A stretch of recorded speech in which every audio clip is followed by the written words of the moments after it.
welcome to the OBR's press conference for our October 2024 Economic and Fiscal Forecasts. I'm Laura Gardner, Deputy Chief of Staff at the OBR, and I'll be chairing today's event. I'm joined by the three members of the Budget Responsibility Committee, the Chair Richard Hughes, Professor David Miles and Tom Josephs. In a moment, Rich is going to run us through a summary of the forecast that we've just published, after which the committee will take questions from both those of you here today in the room and those joining online. If you're in the latter camp, you can submit questions at any time via Slido, which you can find via the link on our website. Before that, I should start by thanking, on behalf of the committee, staff from the OBR, Treasury and across government for their expertise, flexibility and perseverance in putting this latest forecast together. Of course, all of the analysis and conclusions continue to represent the BRC's own independent judgments. With that, let's hear from Richard. Thanks, Laura, and good afternoon, everyone. Against a largely unchanged economic and fiscal backdrop since our last forecast in March, this budget delivers one of the largest increases in spending, tax and borrowing of any fiscal event in history. In the 14 years since the OBR was established, it was only George Osborne's first budget after the 2010 general election and Rishi Sunak's mid-pandemic economic update in July of 2020 that rivaled this budget in terms of the overall change in the stance of fiscal policy. I'll first take you through how the budget spending and tax policies reshape the public finances in the next 5 years. I'll then talk about their impact on the demand and supply side of the economy. And I'll then conclude with what it all means for the government's prospects of meeting its new fiscal targets and the risks around them.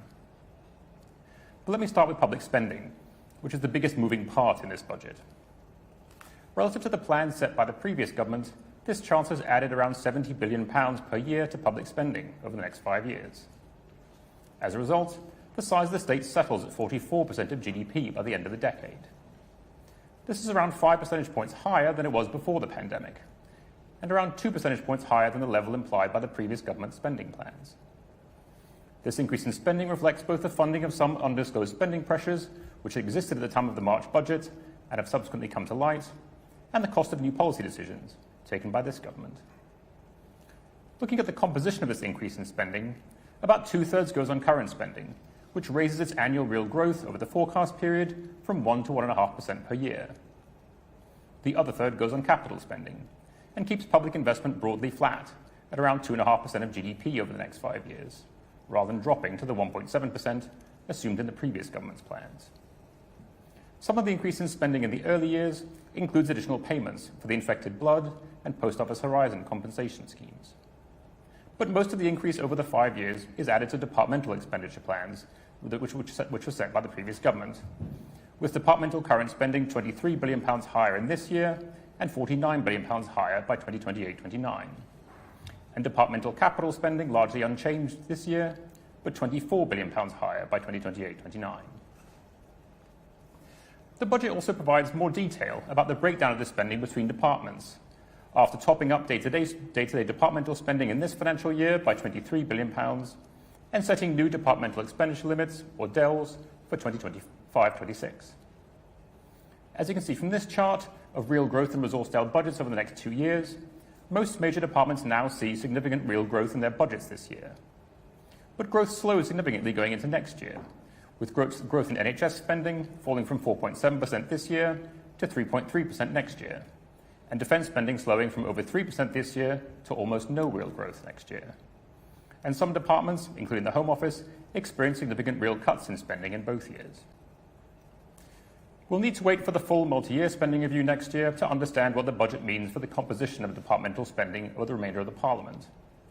In the meantime, this chart compares the growth in the overall resource DEL envelope that the government set for this exercise, which rises by about 1.3% per year in real terms from 2026-27 onwards, with the additional expenditure required to meet the long-term spending commitments that this government's already made in areas like health, defence and overseas aid. Subtracting these existing commitments from the overall envelope leaves real DEL spending on all the departments falling by 1.1% in real terms in the 4 final years of the forecast. And this assumes the government makes no progress over the next 5 years towards aspirations for raising defence spending to 2.5% of GDP or returning overseas aid to 0.7%. Meeting these aspirations would mean unprotected departments see their budgets fall by 3.5% in real terms in the years beyond 2025-26. Turning to how this additional spending is funded, just over half is paid for by an increase in taxes, which raises about £3.6 billion a year in extra revenue over the next 5 years. Most of that increase in taxes comes from an increase in employer national insurance contributions, which raises about £800 per year per employee and £24 billion in total. Another £6 billion comes from an increase in capital gains tax, inheritance tax, and other taxes on assets. Another £4 billion comes from various HMRC compliance measures. And the remaining £2 billion comes from a range of smaller measures, including the levying of VAT on private schools. Together, these measures increase the overall tax take to 38% of GDP by the end of the decade, its highest level on record, and 5 percentage points higher than before the pandemic. While the NICS rise is collected from the employer, we assume that around 3/4 of the cost is eventually passed on to employees through lower real wages, with employers paying the remaining quarter via lower profits. The remaining half of the increase in spending is funded through higher government borrowing in each year of the forecast. This chart decomposes the change in the level of borrowing compared to our March forecast into the relatively small changes in our pre-measures forecast, shown in green. These add £21 billion to borrowing this year, mostly due to higher debt interest costs, and reduce borrowing by small amounts in the years thereafter. The Chancellor's decision in this budget to raise the level of current and capital spending, shown in shades of blue, adds £47 and £25 billion respectively in the final year of the forecast. The tax rises in this budget, shown in yellow, raise about £42 billion by 2029-30. And taken together, these budget measures and their indirect effects on the economy leave the level of borrowing, shown in black diamonds, around £28 billion a year higher over the next 5 years. Turning to the implications of these changes for the path of total government borrowing as a share of the economy, the net fiscal loosening in this budget slows the pace of fiscal consolidation relative to the plans of the previous government. Borrowing is now flat at 4.5% of GDP this year, and then falls back gradually to 2.1% of GDP by the final year of the forecast. Compared with our March forecast, borrowing is on average about 1% of GDP higher in every year. The budget also shifts the composition of the fiscal consolidation away from current spending as a share of GDP, which accounted for 2/3 of the previous government's deficit reduction plan, towards increases in taxes, which account for 2/3 of this government's plans for reducing the deficit over the next 5 years. The additional £180 billion in borrowing over the forecast means that net debt ends up around 3% of GDP higher than in March, and stays broadly flat as a share of the economy in the coming years. Net debt excluding the Bank of England, the previous government's fiscal target, now rises as a share of GDP in every year, from 89% last year to 96% by the end of the decade. And the interest costs on this debt are also higher, and are now forecast to exceed £100 billion in each of the next 5 years. Turning to what impact this fiscal loosening has on our economy forecast, this chart splits the impact of fiscal policy changes in this budget into their impacts on the demand side of the economy, shown in blue, and their impacts on the supply side of the economy, shown in other colours. As you can see from the blue bars, the net fiscal loosening provides a temporary boost to demand, which raises the level of GDP by slightly over 0.5% at its peak impact next year. The impact then tapers to zero, as monetary policy and associated changes in wages and prices are assumed to crowd out some private spending and bring GDP back into line with potential output by the end of our forecast. The policies in this budget also have lasting impacts, both positive and negative, on the supply side of the economy over the 5-year forecast period. Starting from the green bars, the increase in public investment in this budget boosts the level of potential output by a bit more than 0.1%. Weighing against this is the increase in employer NICS, shown in yellow, which we assume reduces employment by around 50,000 and potential output by around 0.1%. And finally, the increase in the public sector's use of resources in an economy close to its potential level of output leads to the crowding out of some business investment, shown in the purple bars, reducing output by around 0.2%. As you can see from the black diamonds on this chart, the net effect of all these changes is to leave the level of GDP higher in the near term, but broadly unchanged in the medium term. However, were the government to sustain the high level of investment assumed in this forecast in the period beyond our 5-year horizon, then the net effect of government policy would turn positive in the early 2030s, as the lagged impact of a larger public capital stock feeds through to potential output. Looking at the path of GDP relative to our March forecast, we expect the economy to grow faster in the near term at 1.1% this year and 2% in 2025, supported by stronger outturn data and the net fiscal stimulus in this budget, which, as you can see from this chart on the right, pushes GDP up by about 0.5% above its potential level. But growth falls back in the final 3 years of the forecast to around 1.5%, slightly below its estimated potential rate as the positive output gap closes. Inflation is also higher in the near term than we forecast in March, rising to a quarterly peak of 2.7% in the middle of next year. Higher inflation reflects a combination of more persistent growth in nominal earnings, the inflationary impact of the fiscal loosening, the rise in employer costs from the NICS measure being passed on to prices, and the net impact of several other budget tax changes on the prices of specific consumer goods and services. Inflation then gradually returns back to its 2% target by the forecast horizon as these effects fade and the positive output gap closes. Bank rate expectations are also about 0.5 percentage point higher in the near term and 0.25 percentage point higher in the medium term than in our March forecast. This reflects higher market expectations for bank rate at the time we closed our pre-measures forecast in September, and the fiscal loosening in this budget, not all of which would have been anticipated at the time. Let me conclude with what this forecast means for the government's new fiscal rules and performance against them. Alongside this budget, the Chancellor's announced 2 new fiscal rules. The first one is for the current budget, or the difference between day-to-day spending and revenue, to be in surplus. The second is to get net financial liabilities, or the difference between its financial liabilities and financial assets, falling as a share of GDP. Both targets currently fall due in 2029-30. The first of these rules is familiar to seasoned fiscal policy watchers, and is featured in 6 of the 10 fiscal frameworks the UK has had since 1997. The second is an innovation in the UK and a relative novelty internationally. As we describe in an annex to the EFO, public sector net liabilities, known as PSNUFL, includes a wider range of liabilities and assets beyond just the debt and liquid financial assets captured in the previous net debt measure. The additional financial liabilities are primarily those of funded public sector pension schemes, and the financial assets include loans and equities issued or purchased by public bodies. Targeting PSNUFL enables the government to borrow to invest in these financial instruments without changing the level or trajectory of the measure, something that was not true of the old debt target, which just recognised the borrowing. However, it's important to stress that physical assets remain outside the measure, meaning that borrowing to invest directly in things like roads, railways, schools and hospitals will still push the level of PSNUFL upwards. As you can see from the chart on the left, this budget leaves the government on course to meet its first fiscal rule 2 years early, in 2027-28. This leaves the Chancellor £10 billion worth of headroom against her target to balance the current budget by 2029-30.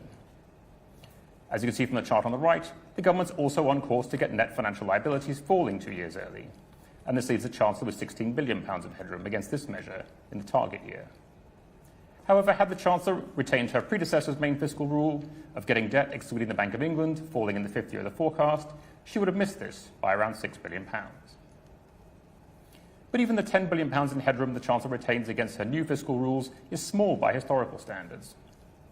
As this chart shows, it's around a third of the £28 billion average headroom that previous Chancellors have held against their rules, and she's chosen to make things harder for herself by allowing the target to roll toward her for the next 2 years until it becomes the 3rd year of the forecast.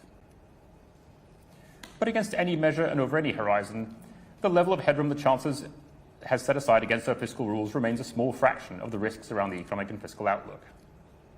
The budget crystallises a number of significant fiscal policy risks, which we've highlighted over successive forecasts, including by making explicit provision for the compensation of the victims of the infected blood and Post Office Horizon inquiries at a total cost of £14 billion over the forecast.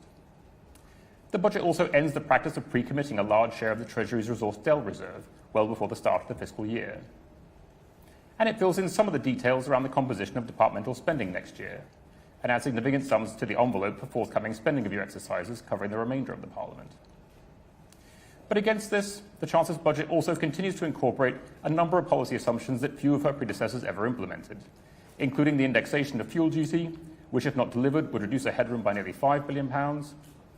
It also makes no evident progress toward meeting the government's stated ambitions of raising defence spending to 2.5% of GDP, or overseas aid to 0.7% of GNI, which would cost a combined £24 billion. This sets the government up for a challenging spending review next year, given the overall envelope for departmental spending is set to fall as a share of GDP from 2026-27 onwards. and the Chancellor's new fiscal rule targeting the financial balance sheet creates strong incentives to move public investment into financial vehicles such as loans and equity injections, which, if not carefully monitored, could create risks in future. And all these fiscal policy risks are a fraction of the risk to the economic outlook. In the final year of our forecast, the headroom against the government's fiscal targets will be wiped out by a 0.3 percentage point rise in interest rates, a 1.1 percentage point rise in RPI inflation, or just 0.7 percentage points off the rate of economic growth in the final year of our forecast. In summary, the Chancellor's first budget delivers a large sustained increase in spending, tax and borrowing. It increases spending by 2% of GDP by the end of the decade, in an attempt to prevent real cuts in some departments' current budgets and stop public investment from falling as a share of GDP. Just over half of this is funded by a 1% of GDP increase in taxes on employment and assets, and from a raft of compliance measures. The other half is funded by increasing borrowing by around 1% of GDP in each of the next 5 years, which slows the pace of fiscal consolidation relative to the previous government's plans. The net fiscal loosening delivers a temporary boost to GDP, with growth reaching 2% in 2025, but leaves a level of output broadly unchanged at our 5-year forecast horizon. To make room for this extra borrowing, the government's announced new fiscal rules, but maintain the practice of setting aside very small margins against them. And the potential claims in those margins are numerous, with interest rates on government debt, government's large and rising debt remaining highly volatile, the steady rise in the tax burden over the next 5 years relying on a range of uncertain tax changes, and a multi-year departmental spending review not set to conclude until sometime next year. And with that, I'll hand it back to Laura, who'll take your questions. Thank you, Richard. So as a reminder, if you're joining us online, you can submit questions via Slido. The link's on our website. We've got plenty of time for questions, which is just as well because we have an awful lot to get through. I am going to reward those here in the room not quite first this time because there's a lot of questions online on one topic, which it'd be probably prudent to tackle first, and it's related to black holes, a key term in fiscal analysis these days. So today, alongside the EFO, we've published a review of the March 2020 forecast for departmental expenditure limits. I'm going to come to you on this, Richard. Various questions. One says, Labour says that there is a 22 billion black hole in government budgets, according to the OBR. Rishi Sunak has just said that the OBR report doesn't mention this. Does the OBR recognise the 22 billion black hole in their analysis or not? After the Chancellor made her statement in July, we initiated a review into the preparation of the March 2024 budget and to look into the preparation of that budget. What that review uncovered, and the report of which is published today, is that at the time we were preparing the March budget, the Treasury had information about £9.5 billion worth of net pressure on departments' budgets in 2024-25, which it did not share with us. And what the review says is that had we had this information and had it been available to us at the time, we would have reached a materially different judgment about resource DEL spending in the current financial year. What we cannot say is how much higher our forecast for departmental spending in 2024-25 would have been, as we can't recreate the further conversations we would have had if that additional information had been provided to us. But what we can say is that at the time we produced that budget back in March, we'd assumed a £2.9 billion underspend against departments' budgets in our March forecast. That would very likely have been dropped. And so our forecast for spending this year would have been materially higher than what was in our March forecast for DEL in the March EFO. In this government's budget, they've added around £23 billion to departmental expenditure limits in this financial year. But this reflects a combination of the government's decisions to fund some of those pressures as well as new policies announced by this government since March. And it is impossible to say what a different government or chancellor would have done in other circumstances. So the bottom line is that we conducted a review which discovered £9.5 billion worth of pressures on budgets. What we can't say is to what extent those pressures would have been accommodated by a previous government, but certainly had we known about them at the time, we would have had a different forecast for departmental spending in 2024-25, and it would have been materially higher. And I have one follow-up on this topic, and then I'll come to the room, which is how can you ensure something like this doesn't happen again? So as part of the review, and the purpose of the review was to identify what weaknesses there were in the process for preparing our departmental forecasts and making recommendations for how to improve them going forward. The review has 10 recommendations, all of which were accepted by the Treasury and which were implemented in the preparation of this forecast, which are around improving information sharing, improving transparency, and improving the content of our EFO document when it comes to departmental spending, both about the identification of pressures, the confirmation of changes to departmental budgets, as well as the risks around those budgets. And I think you'll see in the EFO document this time around, there's a lot more information on Dell, and the Treasury has also shared with us a lot more information about Dell in this forecast. Thank you, Richard. Right, questions from the room. We'll come to the front first. Thanks so much. My name's Aaron Olsen from the Telegraph. I was just wondering if you could talk us through the decision to publish the review today. Was there a rule determining it had to be published today? If not, why today? Why not some other day? Or why not do it as part of the main document? Well, the review is quite detailed, and it goes into background on the process, legal framework. So its conclusions are reflected in the main document in terms of the revised forecast we do. Because it included details of those forecasts and the rationale for why they've changed, they form part of our forecast judgments, and therefore they are market sensitive. So for that reason, we couldn't put it out before budget day. Any further questions in the room? We'll come to this gentleman here, and then the one at the back. Paul Wallace, I'm a freelance journalist. You show in the OBR, in the report, that roughly 10 billion, on your slide, 10 billion of tax revenues are coming from various compliance, about 4 billion from that, about 6 billion from capital taxes. And you say elsewhere in the report that the capital taxes are highly uncertain. I mean, so how secure are those 10 billion of revenue? We'll go to Tom on that one, please. Yeah, thank you. So, as we say in the report, both the yield that we assume from the compliance measures and from the capital taxes is particularly uncertain for different reasons. On the capital taxes, we do assume quite a big behavioural response to the rate changes.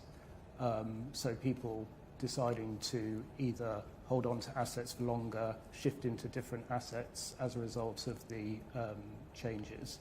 But those assumptions are very uncertain. They're based on evidence from previous times that policies have changed in similar ways, and evidence from studies that have been done on those kind of responses, both in the UK and globally, but certainly a lot of uncertainty around those. On compliance, it is a very big package of measures. A large part of it is essentially HMRC employing a lot more people, both to tackle tax compliance directly, but also to try and collect more outstanding debt. And it is the case that there is currently a lot more debt outstanding than there has been in the past. It built up during COVID and during the cost of living crisis. And again, we make a lot of assumptions around the fact that over time, that yield will become more difficult to collect as both, you sort of start to get to the more difficult compliance areas and outstanding debt, and also because people will change their behaviour in response to the action that HMRC is taking. So the sort of estimated yield is reduced quite significantly over time for those factors. But it is a big injection of additional staff into HMRC, so we do assume a fairly large yield from it, but it is certainly uncertain. It is a measure that previous chancellors... Sorry, just speaking to the microphone so everyone can hear. Just as a follow-up, it is a measure which previous chancellors always tend to include, and has been rather ropey in the past. So just on that point, if I can, so when we're estimating the yield, we take into account of previous measures, and we look at the impact of the new ones on top of those to try and address that sort of risk that you're raising. I mean, it is also the case that if you look at the tax gap, which measures the difference between the sort of theoretical amount of tax out there that HMRC can collect and the amount they do actually collect, HMRC have been quite successful over the past 20 years or so in bringing that gap down, which we think is a large part due to previous compliance activity. It's also probably due to changes in the economy, in particular less use of cash means it's much more difficult to be non-compliant on VAT. So there is evidence, that it is possible to reduce the tax gap. Thank you. We'll go to this gentleman here now, please. Thanks. Jack Barnett from The Times. You've quite substantially raised your inflation forecast across the 5 years. I just wonder, could you give us a broad stroke assessment as to whether or not this budget is going to be marginally inflationary? And then just a second, if I may, we've seen another change to the fiscal rules. I don't know how many we're on now, but I just wonder whether or not there is an assessment as to this new set of rules. Are they good? Are they bad? I'm going to ask David to come in on inflation, and then Richard, you can have a go at rules. Yeah, the inflation profile was a bit higher than it would have been if there hadn't been quite a substantial increase in spending. And the reason for that is that although we think there's a little bit of spare capacity in the economy right now, the scale of the increase in spending is substantial. And it probably pushes the economy, at least for the next couple of years, a little bit into the territory of demand running a bit ahead of supply capacity of the economy. That causes inflation to be a bit higher for a couple of years. We then assume that the Bank of England responds to that, so that 3 or 4 years down the road, we're really back to close to the government's target, or the Bank of England's target that is given by the government, back to the 2% level. So you get a sort of slightly higher rate of inflation. I think we get up to 2.6 or so % for the next year or so. So it's meaningful. Of course, in the context of an economy which not all that long ago had an inflation rate of 11%, to go from the target level of 2 to 2.6, it needs to be seen in the context of how variable inflation can be. But I think it's a reflection of two things. Firstly, just the size of the increase in spending, only about half of which is covered by taxes. So in a sense, it's a fiscal loosening because it's not all covered by taxes in an economy where there really isn't a whole lot of spare capacity right now. Thank you. And are these rules good? So we tend to not answer that question, partly because chancellors are very good at selling their own fiscal frameworks, and so we tend to do features and risks at the OBR. And I guess I'd say there are maybe two of the more notable changes to this set of rules, and as you say, we've had a lot, which says something about how binding any one set are. The big innovation is public sector net financial liabilities, in which the Chancellor is kind of explicitly targeting the financial balance sheet, not just one side of it on the debt side, and then with a little bit of liquid financial assets. This allows the Chancellor to basically borrow to invest in financial assets only. And so I guess one of the features of that is that so long as the borrowing is going into is being put into some kind of financial instrument, which is in government's cases usually a loan or the purchase of equity, that is neutral for the measure. That allows the Chancellor to make greater use of leverage in things like the National Wealth Fund, which otherwise a pure debt measure would limit.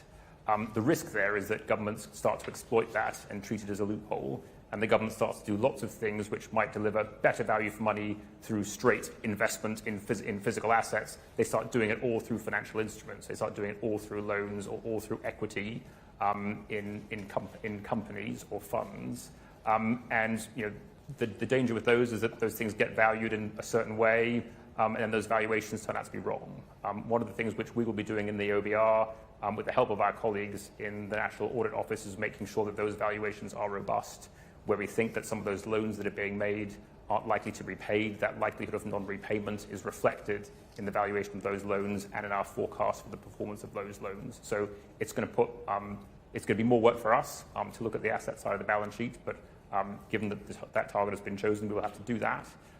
So I'd say that's a risk around that particular rule. I think another important feature of this set of rules is that we've had quite a long period where rules apply to the 5th year of the forecast, and it tends to be the further out you go, the more uncertain our economic forecast is, but also the more uncertainty there is about actually what government policy is.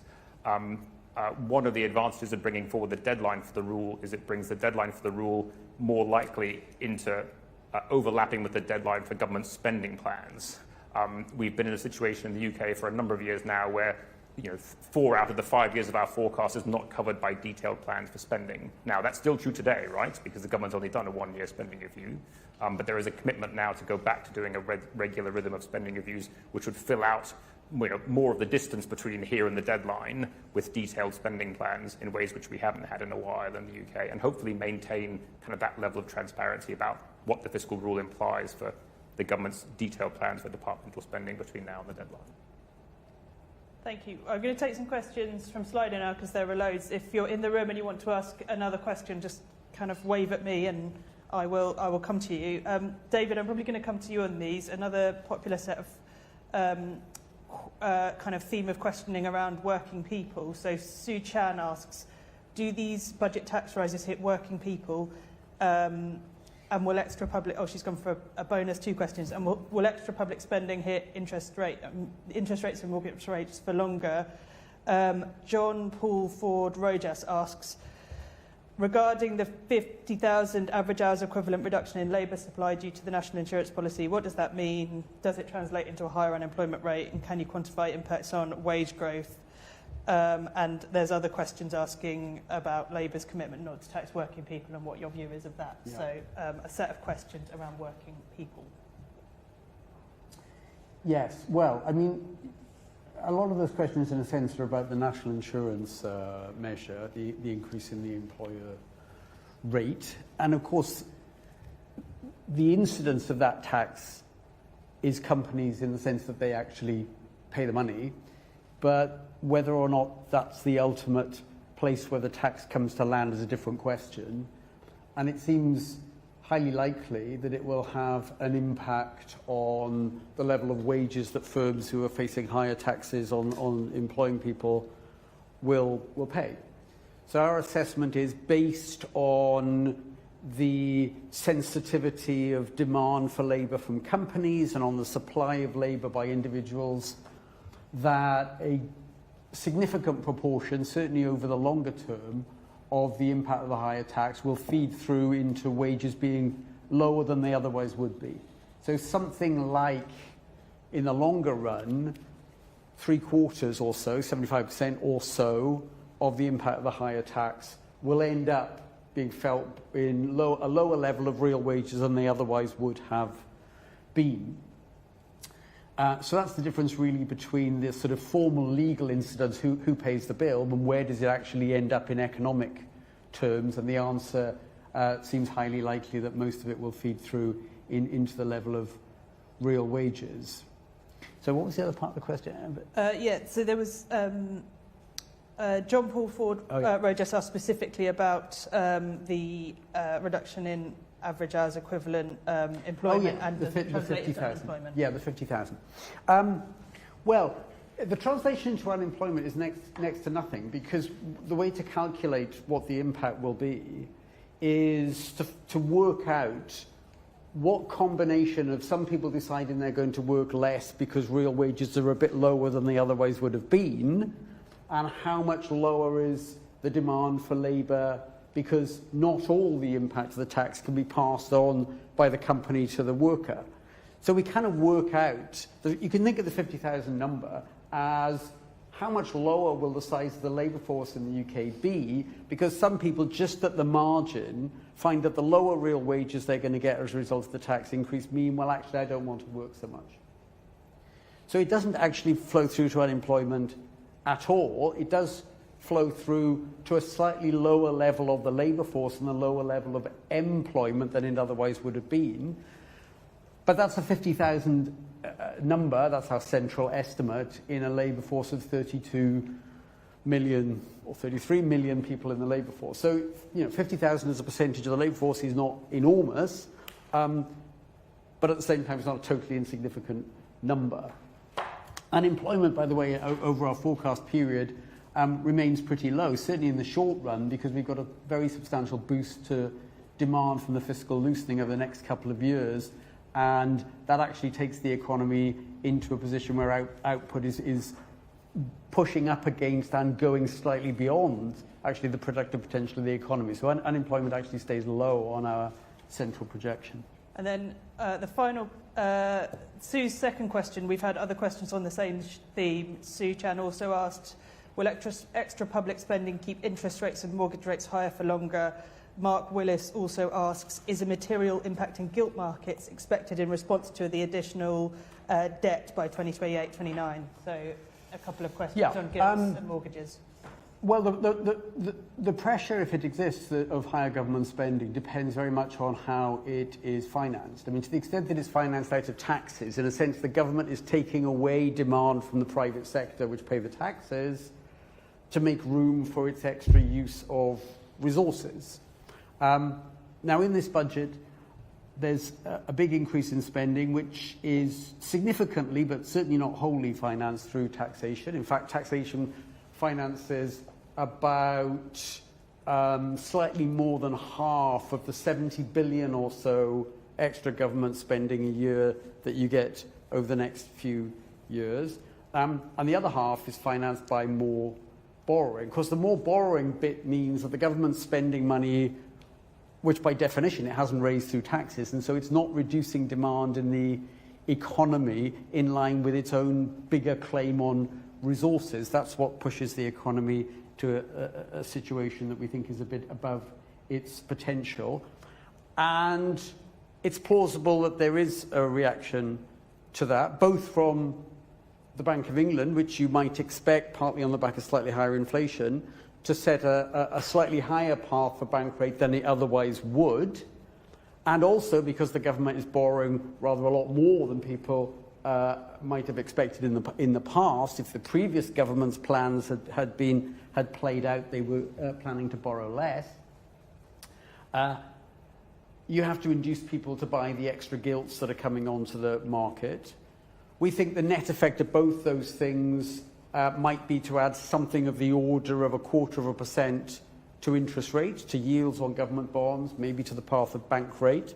That's what we've factored in relative to when we looked at market expectations. We just added 25 basis points, 0.25% on that to take account of this effect. So is it likely to have an effect? We thought yes. What is the scale of that effect? 25 basis points is, neither completely trivial nor, a game changer in terms of the projection for the economy. What the reaction in the gilt market will be is a bit hard to know. I mean, today gilt yields first of all went down and now they've gone up a bit. Who knows where they'll be by the end of the day? There's still a couple of hours to go. And who knows where they'll be by the weekend. But our assessment was that interest rates would be about 0.25% higher than they otherwise would have been. There speaks a forecaster, David. Anything could happen. Yeah, exactly. Thank you for that. Safe. A couple of questions. Sorry, I'll come to you in the room. Just wait for the microphone. Thank you. I was just wondering, it sounded like you were saying that working people, so people who mostly get their income from employment rather than assets, will be impacted by the tax rises in this budget. Is it possible to put a figure on how many working people are likely to be affected?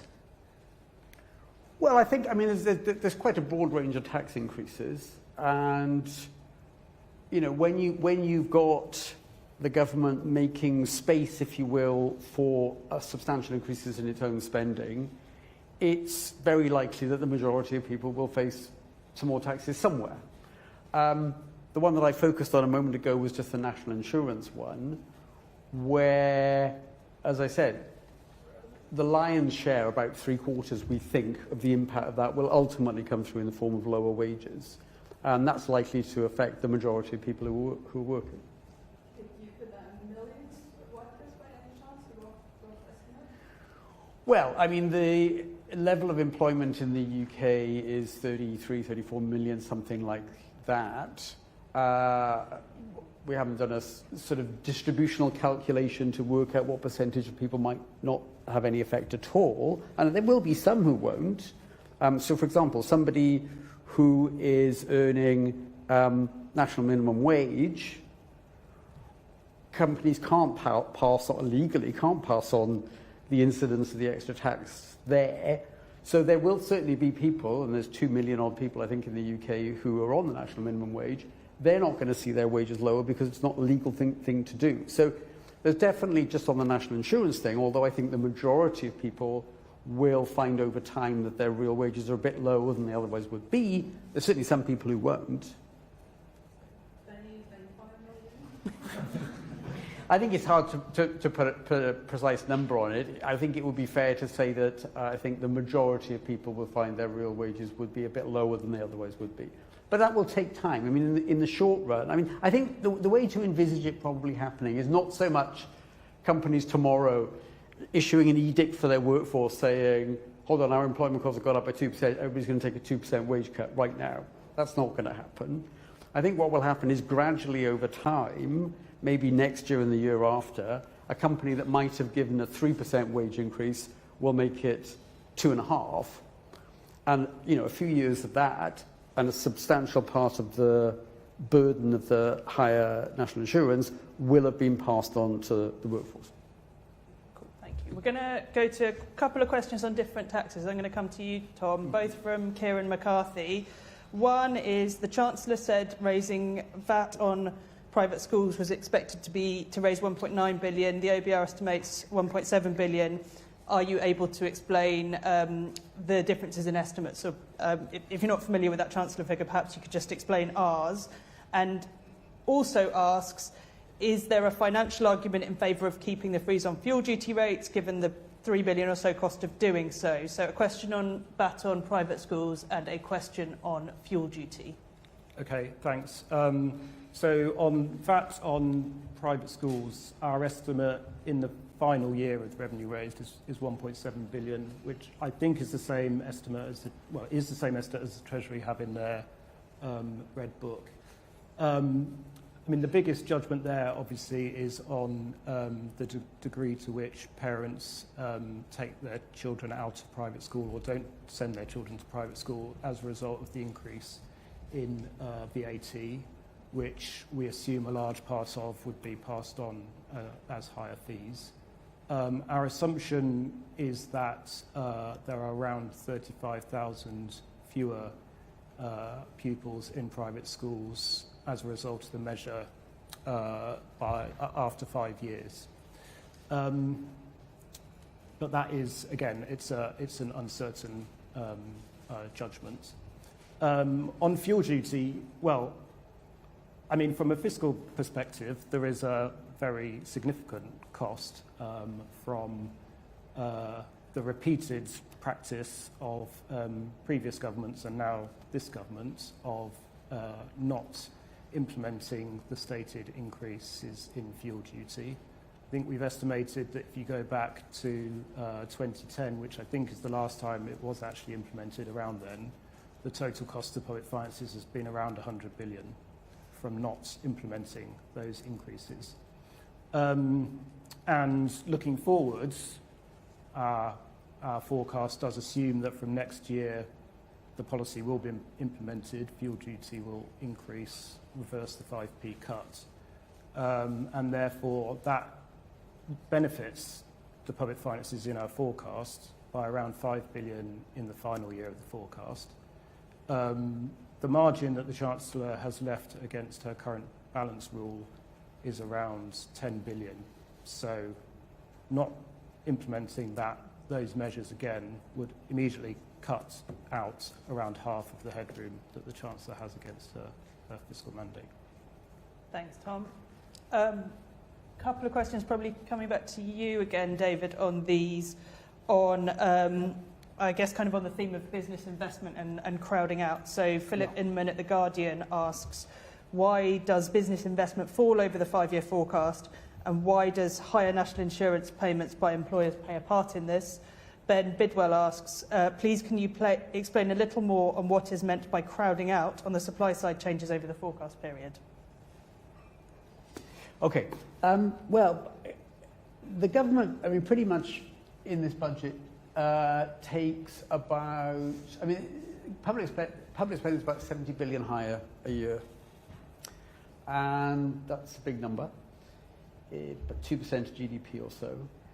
So about half of that, a bit more than half of it, is funded through extra taxes. So that naturally that tends to reduce private sector demand upon GDP by however much extra tax they pay. Most people spend most of the money they earn after tax. But only half it's funded that way. The other half is borrowing. In an economy such as ours, where there isn't much spare capacity, if the government wants 2% more resources, but only takes 1% away from the private sector through taxes, you've got to make room for the other 1%. And that's what we mean by crowding out. So interest rates are a little bit higher, as we mentioned a short while ago. Inflation is a little bit higher. Both of those things would tend to depress private sector demand. Interest rates feed through to people's mortgages and other debt. It increases a bit the cost of borrowing for companies to finance investment. Inflation being a little bit higher in a world in which companies are facing higher national insurance contributions mean that real wages will be a little bit lower than they otherwise would have been. That squeezes out a bit more consumption. Some of the effects of this necessary making room for a bigger state affects business investment. So that's a bit lower than it otherwise would have been. Turns out on our forecast, when we kind of run the numbers, that the total amount of investment in the economy, if you add together extra government investment and a bit of squeezing out of business investment, the sum of the two, which is like total investment in the economy, is actually a little bit higher.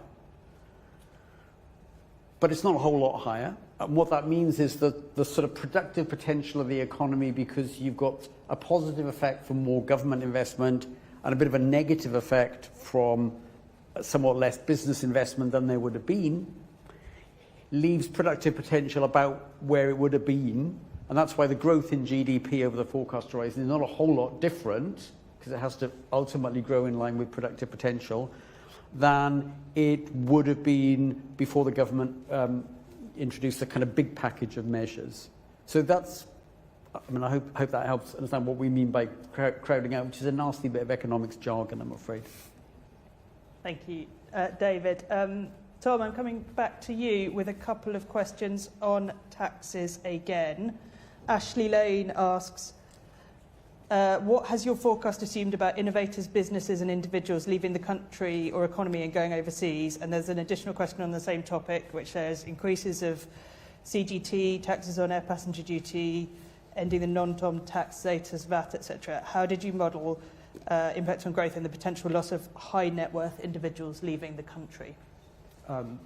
Thanks. So there were two measures in particular where this was a particularly relevant judgment because they affect high net worth individuals and individuals with less ties to the UK, may well be from overseas. That's the increase to carried interest rates and also the further reforms on the non-domicile regime. In both cases, we're talking about very small groups of people. In the case of the non-domicile reforms, it's around 9,000 people who are not eligible for the new regime and therefore potentially at risk of leaving the country as a result. For the carried interest, it's only around 3,000 people who benefit from carried interest. In the case of the non-domicile regime, we had an assumption under the previous government's first set of reforms that around 10 to 20% of that ineligible population would leave the UK as a result of the measure. We've increased that slightly at this event for the new reforms. That reflects some changes that the new government has made to the transitional protections which are offered to those people who are ineligible for the new regime. And it also reflects the fact that inheritance tax has been brought into the new regime. But it's actually quite a small increase in our assumption. The main 10 to 20% has only been increased by a small amount. On carried interest, the assumption is that there is around 12% of that 3,000 people who are particularly at risk of leaving the UK as a result of the measure, because they are overseas citizens, have spent less time in the UK, are particularly high net worth. And roughly we assume on the basis of the measure that we lose tax yield from about a quarter of that population as a result of the measure. Again, sorry I keep saying this, but these are obviously very uncertain assumptions and judgments as well, because they're based on decisions by basically a very small number of people. We haven't assumed that that has an impact on our economy forecast, which I think was part of the question, essentially because this is a very small number of people that we're talking about. Thank you very much. David, I'll come to you on this. Delphine Strauss at the FT asks, what is the impact of the budget on living standards and which measures drive that? Well, I mean, there's a kind of broad measure of living standards which includes, the private consumption people enjoy plus their consumption of public services. And public services are going to have a lot more money spent on them. And because the tax taken out of GDP is going up, that's partly funded by lower post-tax incomes to people who will find their private spending probably curbed a bit. So what's the net impact on standards of living? That's a difficult judgment. It depends how much people value private consumption versus public services. There's a kind of narrow answer to the question, which is to look at real household disposable income, the after-tax real income per household. And as a result of the budget measures, that's about slightly more than 1% lower than it otherwise would have been. I mean, it's still on our forecast, it still goes up over the next 5 years, but at the end of 5 years, it's about 1%, maybe a bit more than 1%, 1.25% lower than it otherwise would have been. Now, that's almost inevitable, given that the government's taking 2% more of GDP to spend on public services and public investment. So the narrow way of measuring it would just be to say what happens to real household disposable income, their ability to spend money on private consumption. That's about 1% of GDP, 1% lower than it otherwise would have been. But then again, public investment and public services are going to have a lot more resources devoted to them. Thank you. Richard, I'm going to come to you. A few questions on PSNUFL, new fiscal rule. Philip Shaw asks, will any government investment in the National Wealth Fund be netted off from liabilities in PSNUFL? Luke asks, does the OBR find it prudent for the government to have changed the definition of borrowing so that they are able to borrow more to invest? So maybe that relates to the mix of rules, not just PSNUFL. And another question on how do you identify the value of public assets in measuring public sector net financial liabilities when they seem quite difficult to quantify. So a few questions there about the coverage of PSNUFL and its function as a fiscal rule. Yes, well, I think one answer to both questions is check out the annex of the EFO, which we have a whole annex on PSNUFL, which tells you what it's comprised of, how it performs, how it differs from other fiscal measures, what the risks around it are. So if you don't get what you want to know from me, you'll definitely get it from in there. The short answer on the National Wealth Fund is yes. Investments done by the National Wealth Fund and funded by borrowing do net out in PSNUFL so long as they are investing in financial instruments. So long as they are issuing loans or they are delivering equity injections into infrastructure companies, which then do the investment, then that does count as a financial asset and it nets off within PSNUFL.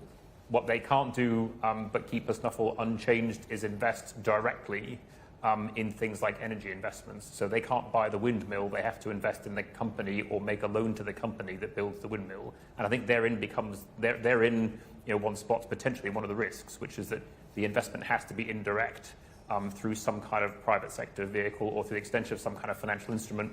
And then the money is then used by the person who receives the investment to do the actual physical investment. So that creates risks, obviously. And it's one which the government has set up some guardrails to try and monitor, but we ourselves, as independent forecasters, are also going to keep an eye In terms of asset valuation, sort of details are set out in the annex about how different kinds of assets are valued. Some of these things are very easy to value because if the government just buys equities that are listed on the stock market, then you've got a market valuation for them. For other things like loans, you have to value the loan book, based on expected repayments over time. And so it does depend on the asset. We follow national account standards when doing valuations. And for things like loans, where we expect there to be some probability of non-repayment, we take that into account in the valuation of the loans. But that's obviously something you also have to keep an eye on because loan valuations can change over time. In terms of whether the overall framework is prudent, part of our job is to make sure that it's transparent. Whether it's prudent depends on the decisions taken by the government in where they invest their money and whether they do actually get the financial returns that they are hoping for. I think from our point of view, we will make sure that we're doing scrutiny and due diligence on the valuation of those assets, but the value of those assets will depend on the choices the government makes in how it invests. A final thing to point out is that just within the overall monitoring of the public finances, one does have to also keep an eye on the level of debt, because the level of debt is the one in which the government always has to pay, regardless of whether it's getting repaid by somebody else when it loans out the money. At least on one measure of debt, it's rising in every year, the measure excluding the Bank of England. And this is, I think, the first forecast we've done in a very long time, and possibly ever, where the cost of servicing the government's debt was over £100 billion every year. And that is, that is the cost of the amount of debt that we have run up. And that cost doesn't just go away because you're targeting a different fiscal measure. That's still a cost that you have to meet every year. And it's one of the reasons why the tax burden in this country has been rising so much in recent years. It's to fund the fact that debt interest is just a lot more expensive and our debt stock is a lot higher. Thank you. I'm going to apologise in advance. There's absolutely hundreds of questions online and we're not going to get to them all. We'll follow up if you contact us on as many as we can. We're going to try and squeeze in two more. Penultimate one for you, David.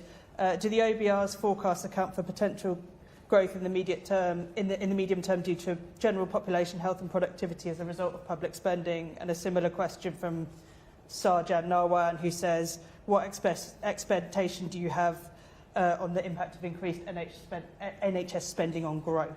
So two kind of very similar questions there, and you can be nice and snappy. So we can fit I'll be snappy. I think it's difficult to try and pin down. Well, there's two legs in the calculation, aren't there? You spend more money on the NHS. To what extent does that improve the health of the population of working age? And as a result of that, how many people, because they feel healthier and they're of working age, decide they're going to carry on working longer or work longer hours? And I think over the 5 year, over the relatively short term, which is a 5 year, it's difficult to think that number is either easy to calculate or is likely to be extremely large. I mean, it may be that much of the improvement, if there is a significant improvement in the National Health Service, is focused on people who are really very unwell, and it makes a transformative difference to the quality of their life, but it's not going to have much effect on how much they want to work or when they're going to retire. But nonetheless, it is of extraordinary value in terms of welfare and utility. So we haven't factored that in. I think if effects do come through and they have effect on the labour force, it's likely to be over a slightly longer horizon. And I'd point people towards our fiscal risks and sustainability report published last month, which had a whole chapter on the fiscal effects of better population health over the longer term. Okay, last question. There's been a lot of follow-up on black holes, so we're going to have to end there. Richard, I'm coming to you. Sue Chan asks, a follow-up. Does this mean you think the black hole is actually 9.5 billion, brackets precious minus pay rises? Another person asks, so the 22 billion black hole is actually 9.5 billion plus extrapolation by the government. That is not confirmed by the OBR. And a series of similar questions on the difference between those two numbers. I mean, the short answer is that I'm an economist, not an astronomer, and we don't deal in black holes in the OBR. What we do is try and forecast government spending.